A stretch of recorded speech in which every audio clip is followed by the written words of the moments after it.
Hello साथियों।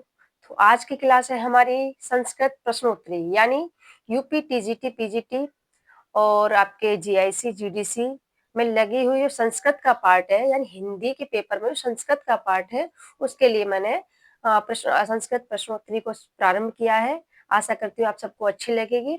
तो हमारा पहला प्रश्न है कि माहेश्वर सूत्र में ह कितनी बार आया है। पूछा गया है कि माहेश्वर सूत्र में ह कितनी बार आया है। तो ये 2 बार आया है। माहेश्वर सूत्र में ह 2 बार आया है।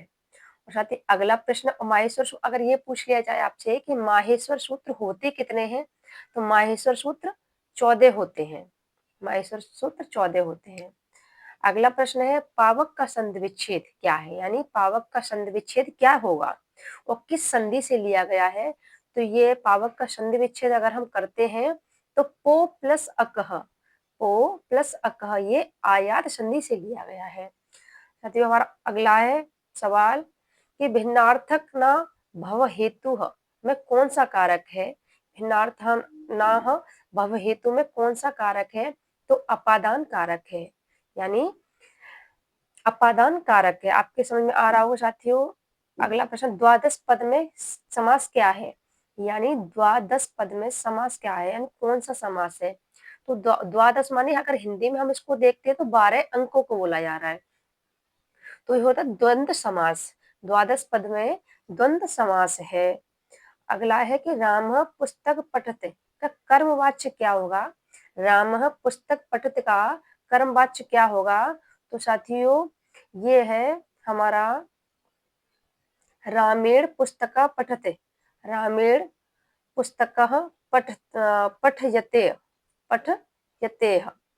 अगला प्रश्न साथियों हमारा कि एक मिनट साथी, एक मिनट।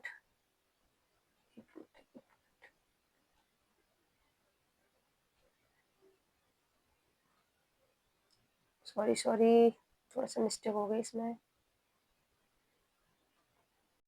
सॉरी, थोड़ा सा थोड़ी मिस्टेक हो गई। तो अगला प्रश्न है हमारा रामः पुस्तकम पठते का कर्म वाच्य क्या होगा।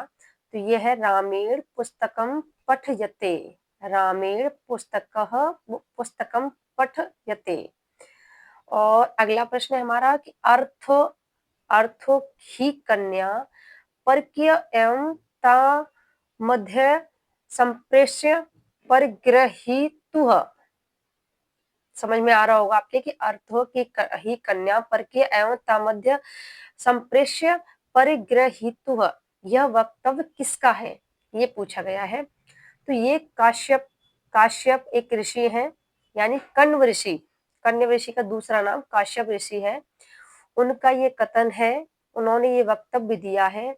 और ये किस रचना की लाइनें हैं, ये पंक्तियां हैं। तो ये अवज्ञान शाकुंतलम से लिया गया है, जिसके रचनाकार आपको पता, सभी को पता है कि कालिदास हैं। और अभिज्ञान शाकुंतलम 7 अंकों में विभाजित है। 7 अंकों में चौथे अंक में शकुंतला की विदाई है। अगर पूछ लिया जाता साथियों कि अभिज्ञान शाकुंतलम के चौथे अंक में क्या है, क्या वर्णन किया गया है। तो चौथे अंक में शकुंतला की विदाई होती है। उसी समय ये 22वां श्लोक एवं अंतिम श्लोक भी है। चौथेवे अंक का ये 22वां श्लोक है और अंतिम श्लोक भी है। और ये कहते कौन है, कण्व ऋषि कहते हैं, जो शकुंतला के पालन पोषण करता पिता होते हैं, यानी पालन करने वाले पिता। आपके समझ में आ रहा होगा साथियों, और मैं अच्छे से और क्लास लेके आऊंगी। अब और फिर दूसरा प्रश्न है, अगला प्रश्न है संबोधने च सूत्र में विभक्ति होती है। संबोधने च, ये च है, थोड़ा सा मिसप्रिंट हो रहा है कि संबोधने च सूत्र विभक्ति होती है। तो वो होती है सप्तमी विभक्ति, सप्तमी विभक्ति। संबोधने आपको सबको पता है, संबोधन में सप्तमी विभक्ति होती है। वो संस्कृत में पूछ लिया गया है कि संबोधने च